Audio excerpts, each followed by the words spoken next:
What's my Roblox name? I don't have one.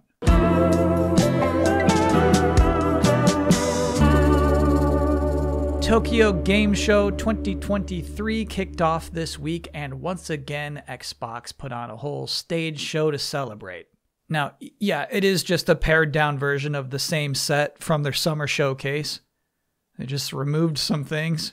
But the show began with the announcement of Ori skins for the recent released party animals. What's that?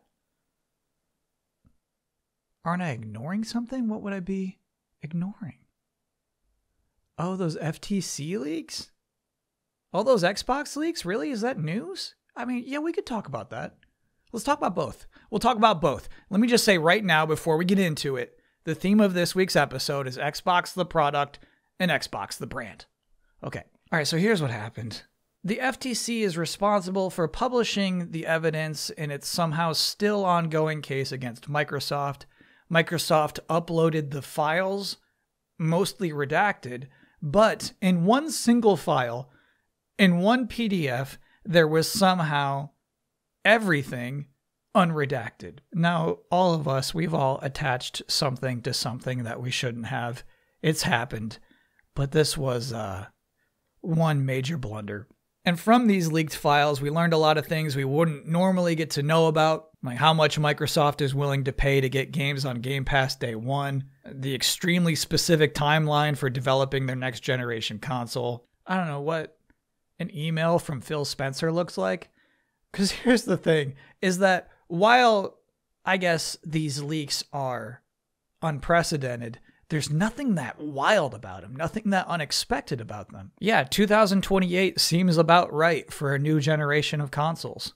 Look at this tubular Series X upgrade that removes the disk drive, adds 1 terabyte of storage, and doesn't upgrade game performance at all. I mean, I could talk about this and what's disappointing about that, but also it could just never happen at the same time. I mean, 1 year from now, it might be lime green. I'm okay with waiting until it's announced till I can shrug it off. Now adorably all digital is not an actual marketing slogan we will ever see. It's just something made so that the Xbox team knows what this product is all about. Look at this stupid looking controller. Engage in delight, lift to wake. It's all clearly internal language, right? We weren't meant to see these things, and for the most part, that's for good reason. So Phil Spencer's out here tweeting that these images from 1 year ago are super outdated and not true anymore. I will give him the benefit of the doubt. Hardware leaks? What hardware leaks? I didn't see anything. But maybe this was the most provocative headline from all of these leaks. Phil Spencer describes Nintendo as the prime asset for Xbox to acquire. Getting Nintendo would be a career moment. But here's the thing with this. It's based off an email from Phil Spencer in his own words. That is true. But it was in response to an email with the subject, Random Thought. And he starts off, Takeshi, I totally agree, Nintendo is the prime asset. So this was my read on that email. I think we've all been there, where at work, somebody suggests something that is kind of ridiculous, but you have to be nice. You have to be super nice. You have to say, that's a good idea. That's a really good idea, but here's why it probably won't happen. That's kind of what the email sounds like. I guess this part is a little skeezy. He says, our former Microsoft Board of Directors member ValueAct has been heavily acquiring shares of Nintendo, and I've kept in touch with Mason Morfitt as he's been acquiring. It's likely he will be pushing for more from Nintendo stock, which could create opportunities for us. As if to say, look, it won't happen. It's not likely, but if it does happen, this is how it will happen. I'll get my old pal to put the squeeze on him. It is a juicy email, though. Look at this part. At some point, getting Nintendo would be a career moment, and I honestly believe a good move for both companies. It's just taking a long time for Nintendo to see that their future exists off of their own hardware. A long time. ... Smiley face. Again, okay, the context is, hey man, thanks for the random thought. It's probably not going to happen. Here's why. And also, look, that was 2020. August of 2020. The pandemic was rough for all of us. But what an insane thought Easy to point this out now in 2023, but the Mario movie just made $1 billion at the box office, bro. Nintendo is healthy off hardware.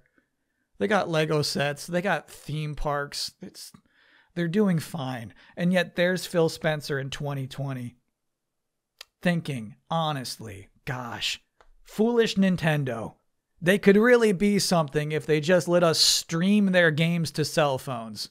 Why don't they see it? And now here you are kicking off your TGS show with this. Microsoft Ori is not the mascot you think it is. ... smiley face. But then there's something that really sticks out to me in this email. It's a word that's used twice. Relevance. First time, consumer relevance.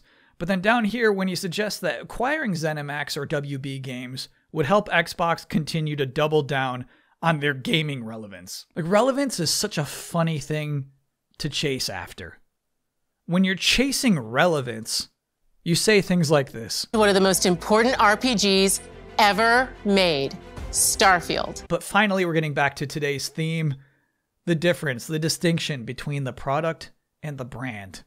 Because relevance isn't just about the product, it's about the brand, baby. So going back to the Xbox TGS press conference, technically they call it a digital broadcast. There was actually way more production put into this than either of the Nintendo or PlayStation events from last week. Remember those? The toys are back in town. So Xbox's TGS thing is ostensibly a bigger deal. Should be. However, in practice, was not. Wasn't a headline generator. Comparatively. But let's think about what the goals are for events like these. On any of them. Nintendo, Sony, Microsoft, any of them. Obviously, goal number one is advertiser products. But I think always beneath that is establish the brand. And I feel like half the reason Xbox put this TGS show on at all is just to assure a selection of important people that they are investing in this market. Like, Phil gives a shout out to the Computer Entertainment Suppliers Association every year. Thanks to everyone at CISA for your work on behalf of game creators, publishers, and players. I want to applaud the CISA organizers and supporters for TGS's hybrid event. And yes, to be honest with you, I did have to look up what that is. I think most people would. But to the general audience, to most people watching, the message was simply, Xbox cares about Japan.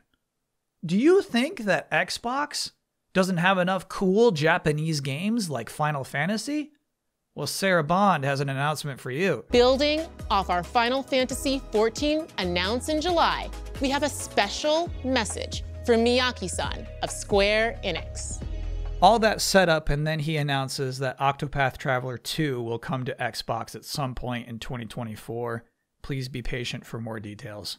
Octopath Traveler 2 coming to Xbox a year after PC and PlayStation and Switch is not a big get.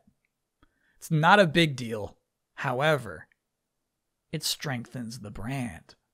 So back to the leaks, here's a headline. Starfield's delay was disaster situation for Xbox Game Pass, Phil Spencer said. Again, not a crazy headline, not a surprise.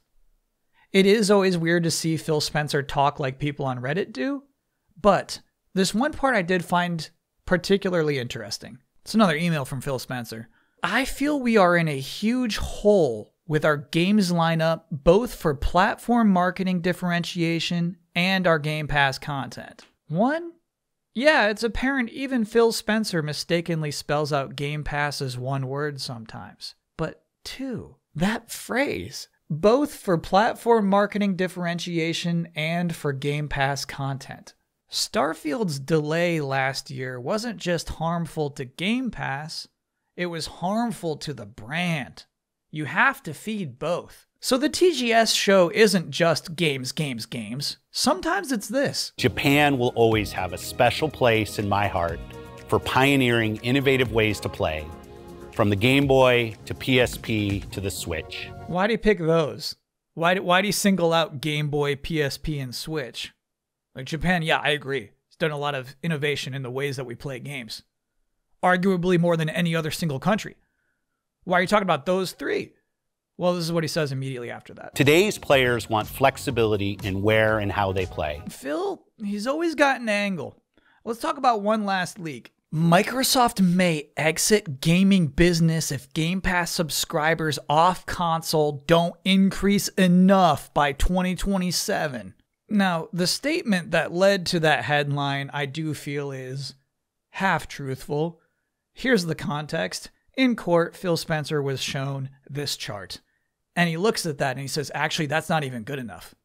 The growth it displays is too slow. Word for word, he says, I do not believe that that is what the future of Xbox business would look like. This is a presentation from our devices organization to the gaming leadership team. So this is the view from the team that is chartered with building our hardware on what the future business would look like. I can fairly safely say that if we do not make more progress than this off of console, we would exit the gaming business. If this were the outcome, I don't believe we'd still be in the business. So I don't believe what he claims to not believe. And to be fair, neither does the author of this article completely.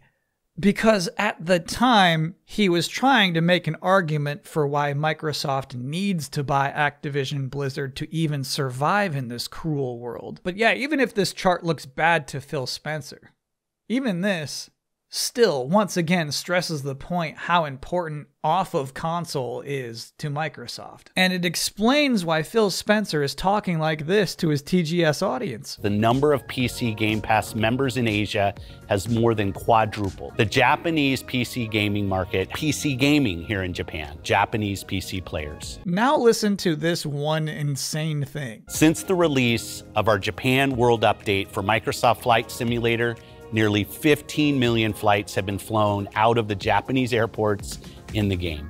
There could not have been, amongst, I don't know, the tens of thousands of people watching, there could not have been one single viewer who was excited to hear that fact. I do think it was mostly just stated to transition into this next part. Thanks to our innovations like Game Pass, Xbox Cloud Gaming, you can play Flight Simulator and many other games on handheld devices, mobile phones, in addition to traditional PCs and consoles. Phil Spencer's message here is that you don't need an Xbox to play Xbox games.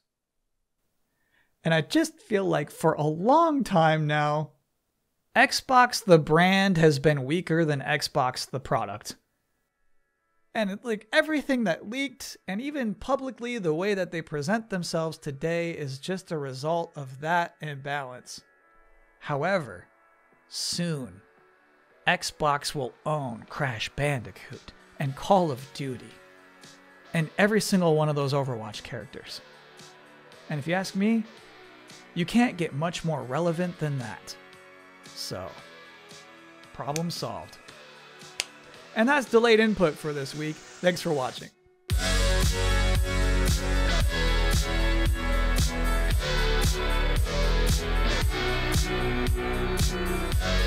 So another thing I found funny about this TGS show is that it opened with an introduction from Swery65 and Suda51, and they would not be seen again until the grand finale, the final announcement. Debut gameplay of their collaboration, Hotel Barcelona. And it's like one of those unpredictable, you don't know. When you're programming a show like this, you don't know if it'll hit or not. It seems like that'll hit. It seems like that's a big deal. And yet, no, Hotel Barcelona did not light up the internet that day. I don't know. I feel like there's just kind of like a collective unwillingness to humor them on this one. It definitely has this washed out, unspecial look. But I can pinpoint one absolute error in this trailer. That was it right there. Bees. A swarm of bees. You're shooting a swarm of bees with your guns. Here's my advice. Remove this. Take them out. Take them out now before it's too late. You have time. Bee swarms appear more in video games than in any other media. Winnie the Pooh, sure, you'll see some bee swarms. My Girl, of course, but they are all too common in video games, and they're never fun. It's not fun to fight a swarm of bees. So here's my advice. Little video game tip from your friend Kyle. And And I'm going to make this really easy for you. You won't even have to change the enemy behavior, right? I'm talking a simple texture swap. Swapping out the swarm of bees for something way more fun to fight in a video game. And I got 5. Number 1, a goblin angel. Number 2, the steaming nostrils emoji. Number 3, a clump of donkey bones. Number 4, one of those basketballs with teeth that you would see on t-shirts. Number 5, a haunted, horny portrait. Look at this stupid list.